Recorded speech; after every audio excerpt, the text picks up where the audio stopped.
আমরা কি দেখে ভোট দেওয়া উচিত, কি দেখে ভোট দিবেন? আমাদের দেশে মানুষ তো মার্কা দেখে ভোট দেয়, তাই না? ভোট দেওয়ার ক্ষেত্রে আমাদের লক্ষ্য করা উচিত কাকে ভোট দিলে এই লোকটা প্রার্থী হিসাবে যোগ্য এবং সৎ, তাকে ভোট দিলে সৎ এবং যোগ্য প্রার্থীকে ভোট দেওয়া হবে। এটা আপনার বিবেককে আপনি জিজ্ঞাসা করবেন। আপনি যদি সঠিকটা উদ্ধার করার চেষ্টা করেন, এরপর দেখলেন যে না, আপনি আসলে যেটাকে সঠিক মনে করছেন এটা সঠিক হয় নাই, লোকটা রাইট পারসন না, তাহলে আল্লাহর কাছে আপনার দায় নাই। কিন্তু আপনার চেষ্টা করতে হবে যে যে কয়জন আছে এর মধ্যে সবচেয়ে ভালো যোগ্য মানুষটাকে, সে জিতবে কি জিতবে না এটা আপনার দেখার বিষয় না। আমাদের দেশে বেশিরভাগ মানুষ এই জায়গাটায় এসে ভুল করে, মনে করে যে তারে ভোট দেওয়ার লাভ কি, ভোটগুলো তো নষ্ট হবে। ভোট নষ্ট হয় না। একটা ভালো মানুষ যদি অল্প কয়েকটা ভোটও পায়, তাহলে সে এটার উপর ভিত্তি করে সামনে আর কয়েকটা পাবে, তারপর আবার আরো কয়েকটা পাবে। কিন্তু আপনি যদি ভোট দেওয়ার এই রাস্তাটা বন্ধ করেন, অথবা তাকে সে কম ভোট পাবে এই চিন্তা করে আরেকজনকে ভোট দেন, তাহলে কি হবে? এই চান্সে খারাপ মানুষগুলো তাদের খারাপের রাজত্ব আরো বেশি করে করতে পারবে। কেউ জিতুক সেটা আপনি চাইতে পারেন, কিন্তু জিতানো আপনার দায়িত্ব না। আল্লাহর কাছে দায়িত্ব হলো আপনার কাছে মতামত চাওয়া হয়েছে, আপনি মত দেওয়ার সময় সবচেয়ে ভালো উপযুক্ত ব্যক্তির পক্ষে মত আপনি দিবেন, বাস। এটা হলো আপনার কাজ। যে লোককে ভোট দিলে আপনার ইমান, আমল, ইসলামের স্বার্থ, মুসলিম উম্মার স্বার্থ সংরক্ষিত হবে, আপনি বিশ্বাস করেন।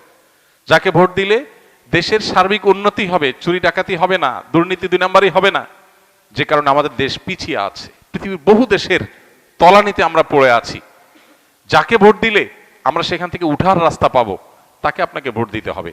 এক্ষেত্রে বায়াসনেসের ঊর্ধ্বে উঠা, এই ক্ষেত্রে আপনার গোষ্ঠীগত, বংশগত, পরিচয়গত, এই সমস্ত বিষয়গুলোর ঊর্ধ্বে উঠা, সামান্য একটু স্বার্থের জন্য, একটু টাকা পয়সার লোভে আমরা আজকাল অনেক সময় ভোট দিয়ে দিই, সেটা যেন না হয়। আল্লাহর কাছে অনেক বড় একটা জবাবদিহিতার জায়গা।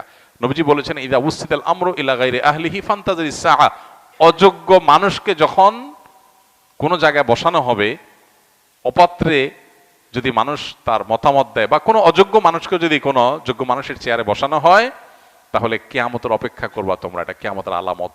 এই আলামত এখন চলে আসছে না আসছে নাই? অতএব আমাদেরকে এখানে দায়িত্বশীলতার পরিচয় দিতে হবে। আল্লাহ বলেছেন, ইন্নাল্লাহা ইয়ামুরুকুম আন তুআদ্দুল আমানাতি ইলা আহলিহা, আল্লাহ তাআলা তোমাদের নির্দেশ করেছেন আমানত যথাস্থানে পৌঁছাও, অপাত্রে যেন আমানত না যায়।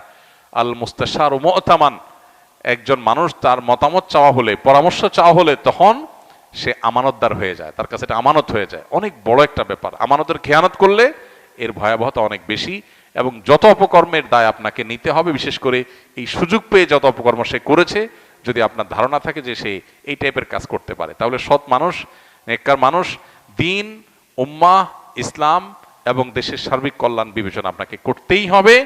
আমি যাকে ভোট দেবো সে জিতুক কি না জিতুক সেটা আমার বিষয় না, সে জিতবে কি জিতবে না এটা আমার বিষয় না। আমার দায়িত্ব আমার সিদ্ধান্তটা সঠিক জায়গায় দেওয়া, বাকি আল্লাহটা আল্লাহ দেখবেন।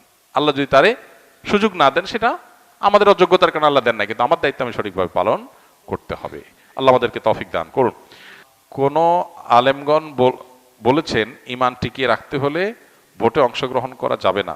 আবার কেউ বলছেন ইসলাম ক্ষমতায় আনতে ভোট দিতে হবে। আমরা সাধারণ পাবলিক কোন দিকে যাব? দেখুন, এই বিষয়ে আমরা বলেছি এর আগে।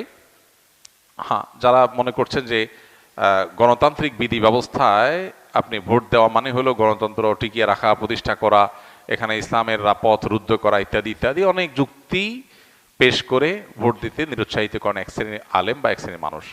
আমি বলেছি যে পৃথিবীর সংখ্যাগরিষ্ঠ ওলামা একরাম, সেটা আরব বলেন অনারব বলেন, তারা কিন্তু যেই সমাজ, গণতান্ত্রিক সমাজ বা যে দেশে গণতন্ত্র প্রতিষ্ঠিত আছে, প্রচলিত আছে, সেখানে তুলনামূলক ভালো মানুষ যে দিন, ইসলাম, মুসলিম উম্মাহ এবং দেশের কল্যাণে আসবে, সেই ব্যক্তিকে নির্বাচিত করবার জন্য ভোট দেওয়ার পরামর্শ দেন। এবং শেখ মোহাম্মদ সালেহ আল উসাইমিন রাহিমাহুল্লাহ, সৌদি আরবের, তিনি কিন্তু এই ব্যাপারে বিশেষ গুরুত্ব আরোপ করেছেন। অতএব আমিও মনে করি তাই, যে যেখানে ভোট দেওয়ার মাধ্যমে আমি অন্তত মন্দ ঠেকানোর এবং তুলনামূলক ভালোকে এগিয়ে নেওয়ার চেষ্টা করতে পারবো, সেই সুযোগটা আমার নেওয়া উচিত। ভোট যাকে দিলাম সে জিতলো না, হতে পারে সে জিতবে না, এরকমটা আপনার মনে হতে পারে, কিন্তু কি হবে, এই ভোটের পার্সেন্টেজ, তার মতামত, সে যদি কোনো সত্য পথের পথযাত্রী হয়ে থাকে, তাহলে তার মতামতকে সমাজে প্রতিষ্ঠিত করার ক্ষেত্রে এগিয়ে যাবে সে।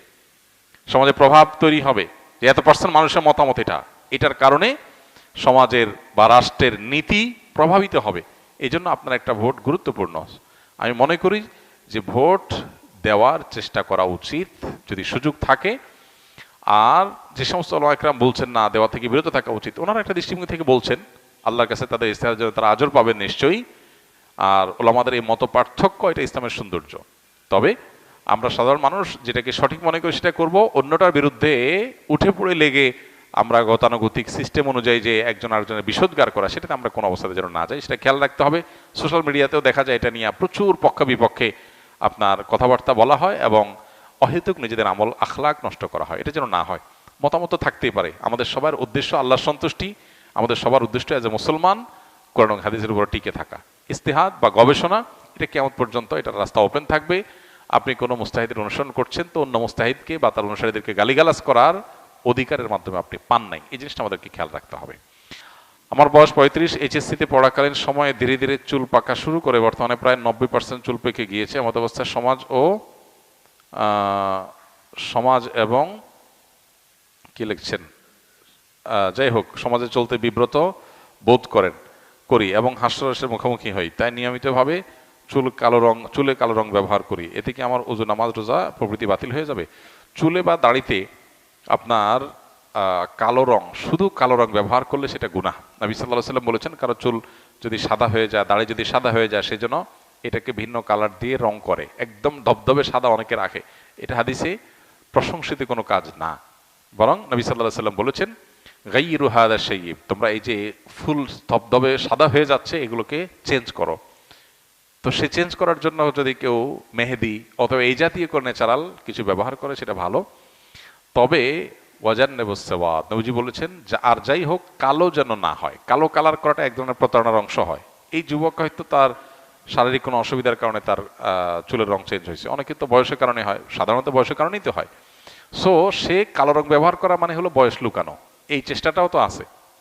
তো এখানে এক ধরনের প্রতারণার ইস্যু থাকে, এই জন্য নবী সাল্লাল্লাহু আলাইহি ওয়াসাল্লাম কালো রং ব্যবহার করতে নিষেধ করেছেন। এখন কোথাও আমি তো তরুণ, আমার তো এখানে প্রতারণার ইস্যু না, আমি তো আসলেই তরুণ। তো এর উত্তর হলো যে হাদিসে তো আসলে তরুণ আর বৃদ্ধ আলাদা করা হয় না। এই জন্য আপনি মেহেদি অথবা মেহেদি মিশ্রিত কোনো কালো কালার ব্যবহার করতে পারেন। আর ন্যাচারাল যে কালারের কারণে চুলের উপরে আলাদা কোনো প্রলেপ তৈরি হয় না, ওইটা ব্যবহার করলে কোনো অসুবিধা নেই ওযু গোসলের জন্য। আর যদি এমন কোনো কালার ব্যবহার করেন যেটার কারণে আলাদা স্তর পড়ে যায়, আলাদা লেয়ার পড়ে যায়, তাহলে ওযু গোসল হবে না। সাধারণত বাজারে যে সমস্ত মেহেদি টেদি পাওয়া যায়, আর্টিফিশিয়াল মেহেদিও যদি হয়, এগুলো দিয়ে ওযু করা যায়, এগুলোর জন্য আলাদা লেয়ার পড়ে না। যেটুকু খসে খসে পড়ে মনে হয় ওইটা চামড়ার উপরের অংশটা, ওইটা কিছুটা কেমিক্যালের কারণে হালকা ঝলসে যায় বা পড়ে যায়, ওইটার কারণে ওযু গোসল অসুবিধা হয় না। অতএব বাজারের আর্টিফিশিয়াল মেহেদি ব্যবহার করা যায়।